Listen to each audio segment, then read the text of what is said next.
అందరికీ హాయ్ అండి. Welcome to nine cuisine. ఈరోజు మనం పూర్ణాలు చేసుకుంటున్నామండి. చాలా అంటే చాలా క్రిస్పీగా వచ్చినాయండి. దీనికి ఏమేమి కావాలో, ఎలా చేసుకోవాలో ఇప్పుడు మనం చూసేద్దాం. ముందుగా ఇక్కడ నేను ఒక కప్పు మినపప్పు తీసుకున్నానండి. సగం కప్పు బియ్యం. అలాగే వేరొక బౌల్‌లో సగం కప్పు దాకా ఇడ్లీ రవ్వ వేసేసుకోవాలి. ఇప్పుడు ఇవన్నీ నేను శుభ్రంగా కడుక్కుంటున్నానండి. బియ్యం, మినప్పప్పు అలాగే ఇడ్లీ రవ్వ కడిగేసుకొని మునిగేంత వరకు నీళ్లు పోసేసుకొని 6 గంటలు మీరు నానబెట్టుకోవాలి. అలాగే వేరొక బౌల్‌లో పసనపప్పు తీసుకుంటున్నానండి ఒక కప్పు.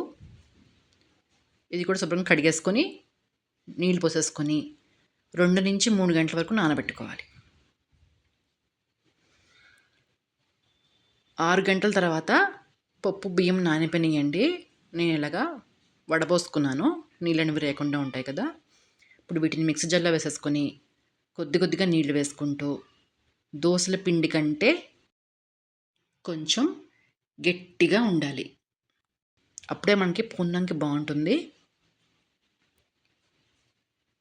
ఇలాగా వేసేసుకున్నాక ఇప్పుడు మనం ముందుగా నానబెట్టుకున్నాం కదండి ఇడ్లీ రవ్వ, నీళ్లు తీసేసుకొని ఇలా గట్టిగా పిండేసుకొని ఈ పిండిలో కలుపుకోవాలి. ఇలా ఇడ్లీ రవ్వ వేయడం వల్ల మనకి చాలా క్రిస్పీగా వస్తాయండి పూర్ణాలు అనేవి. ఇలా మొత్తం రవ్వ అంతా పిండిలో కలిసిపోవాలండి. ఇలా కలిపేసుకొని ఇది నానేలోపు మనం మిగతా ప్రాసెస్ చూసుకుందామండి. కుక్కర్లో నేను ఇక్కడ నానిపోయిన పప్పుని వేసేసుకుంటున్నానండి. మనం తీసుకున్నాం కదండి కప్పు కొలత, దాంతో నేను ఇక్కడ 2 కప్పుల దాకా నీళ్లు వేసుకుంటున్నాను. ఒక కప్పు పప్పుకి 2 కప్పులు నీళ్లు వేసేసుకొని విజిల్ పెట్టేసుకొని 1-2 విజిల్స్ చాలండి. అంతకు మించి ఉడికించుకోవాల్సిన అవసరం లేదు. పప్పు మనకి ఇలా ఉడికిపోయిందండి. ఒక కప్పు పప్పుకి ఒక కప్పు దాకా నేను ఇక్కడ బెల్లం తీసుకున్నాను. మీకు తీపి తక్కువ కావాలనుకుంటే ముప్పావు కప్పు దాకా తీసుకోవచ్చు. ముందుగా ఇక్కడ నేను మిక్సీ జార్లో పప్పు వేసేసుకొని పల్స్ మోడ్లో ఒకసారి గ్రైండ్ చేసేసుకోండి. తర్వాత బెల్లం కూడా వేసేసుకొని ఒకసారి మనం గ్రైండ్ చేసేసుకోవాలి. ఇలా గట్టిగా రావాలండి పేస్ట్ మనకి. ఇప్పుడు స్టవ్ మీద పాన్ పెట్టేసుకొని కొద్దిగా నెయ్యి వేసేసుకొని మనం స్టఫింగ్ వేసేసుకొని కొంచెం గట్టిగా అయ్యేంత వరకు మనం పాన్ నుంచి సపరేట్ అయ్యేంత వరకు మీరు కలిగి పెట్టుకోవాలి. నేను ఇక్కడ సోంపు వేయడం మర్చిపోయానండి. అయితే మీరు ఇలాగ సోంపు ఇక్కడ కూడా వేసుకోవచ్చు, లేదు అంటే పొడిలా కూడా వేసుకోవచ్చు. సోంపు వేసుకోవడం వల్ల టేస్ట్ బాగుంటుంది. కొద్దిగా అంతా యాలకుల పొడి ఇది వేసేసుకొని మరి కొద్దిగా నెయ్యి వేసుకోండి. టేస్ట్ చాలా బాగుంటుంది. పాన్ నుంచి సపరేట్ అవ్వాలండి మనకి, అంతవరకు మీరు వేయించుకొని ఒకసారి మీకు చూపిస్తానండి కన్సిస్టెన్సీ. ఇలా పట్టుకుంటే మనకి లడ్డు ఫామ్ అవ్వాలి. ఇప్పుడు దీన్ని పక్కన పెట్టేసుకుందామండి.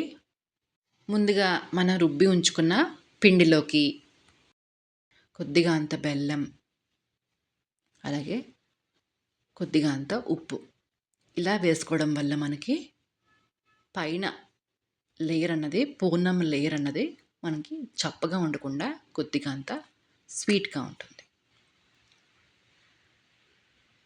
మనం తీసుకున్న చిన్న టీ కప్పు కొలతకి 10 వరకు మనకి పూర్ణాలు వచ్చాయి.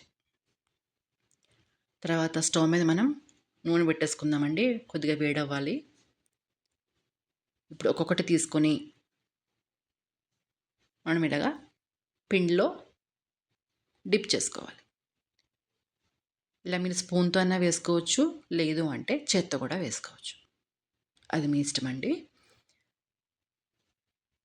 పిండి మనకి ఇంత చిక్కగా ఉండాలండి. అప్పుడే మనకి పూర్ణం బాగా వస్తుంది.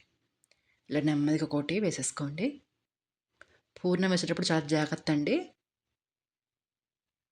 ఇలా మొత్తం అన్నీ వేసేసుకున్నాక 2 వైపులా తిప్పుకుంటూ గోల్డెన్ కలర్ వచ్చేంత వరకు మీరు వేయించుకోవాలి. ఇలా ఇడ్లీ రవ్వ వేస్తే మనకి చల్లారిపోయి కూడా మనకి క్రిస్పీగా ఉంటాయండి.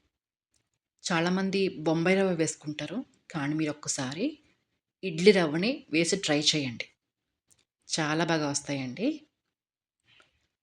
ఇలా మొత్తం అన్నీ తీసేసుకున్నాక మిగిలిన వాటి కూడా మనం వేసేసుకుందాం.